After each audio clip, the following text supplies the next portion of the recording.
ये दो आंखें सिर्फ वही देख सकती हैं जो भौतिक है। तीसरी आंख भीतर की ओर देखने के लिए है। आपकी वासना, आपकी इच्छा कभी बाहर नहीं थी, वो सिर्फ अंदर ही थी।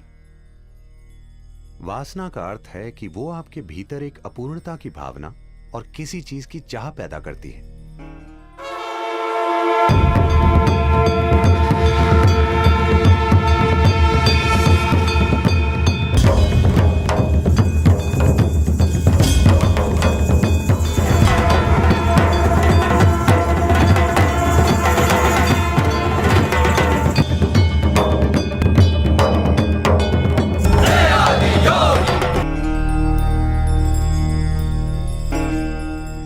जब हम शिव कहते हैं, शिव शब्द तीसरी आंख का पर्याय बन गया है। तीसरी आंख, उसका यह मतलब है ये दो आंखें बाहर देखने के लिए हैं। ये दो आंखें आपको अस्तित्व की भौतिकता दिखा सकती हैं। ये दो आंखें सिर्फ वही देख सकती हैं जो भौतिक है। तीसरी आंख भीतर की ओर देखने के लिए है, वो आपके माथे पर नहीं खुलने वाली। तीसरी आंख भीतर देखने वाली आंख है। लेकिन आपने कहानियां सुनी हैं, शिव ने अपनी तीसरी आंख खोली और कामदेव को भस्म कर दिया।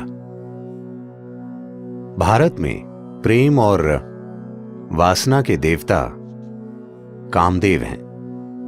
काम का अर्थ है वासना, जिसका आप सीधे सीधे सामना नहीं करना चाहते, इसलिए आप उसे प्रेम बना देते हैं,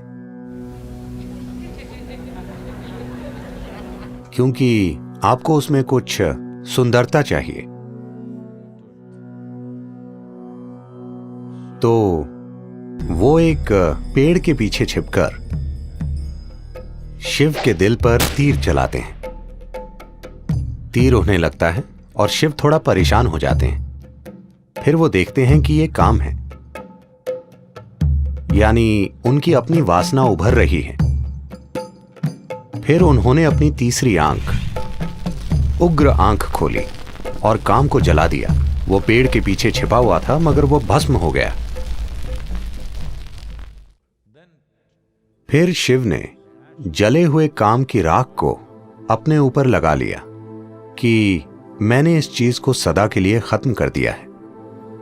ये लोगों को सुनाई जाने वाली आम कहानी है, मगर आप मुझे बताइए, आपकी वासना आपके अंदर उठती है या पेड़ के पीछे? नहीं, आप पेड़ के पीछे जा सकते हैं, यह दूसरी बात है।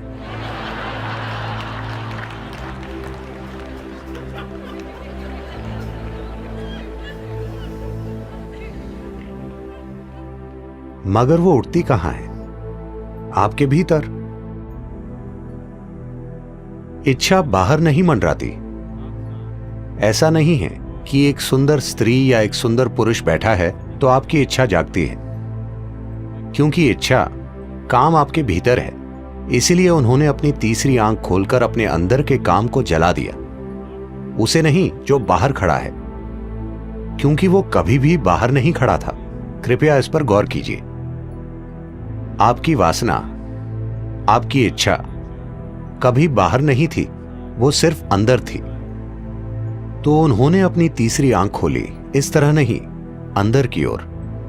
फिर उन्होंने इस वासना को देखा, जिसका दरअसल मतलब है कि आपके अंदर कुछ पहलू हैं जो आपको अधूरा महसूस कराते हैं।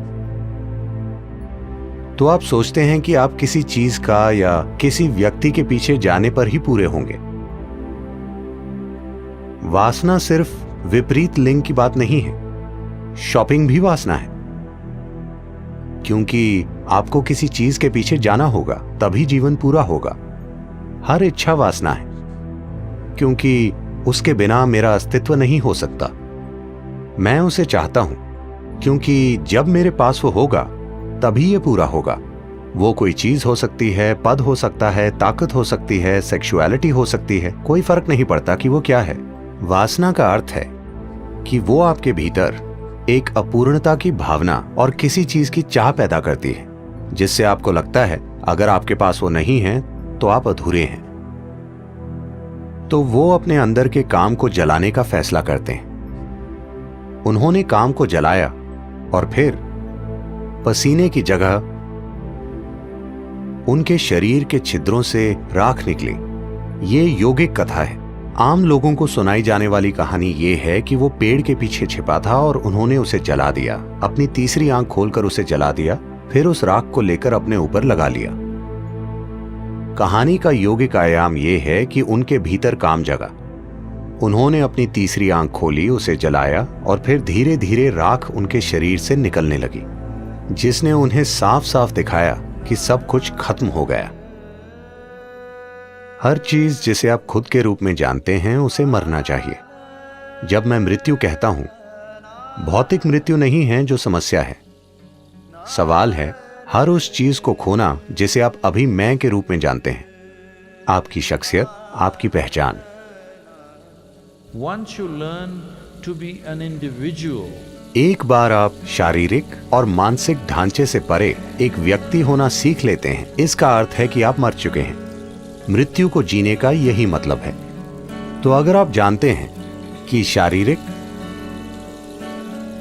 और मानसिक ढांचों के बिना एक व्यक्ति कैसे बने, तो आप मृत्यु को जीते हैं।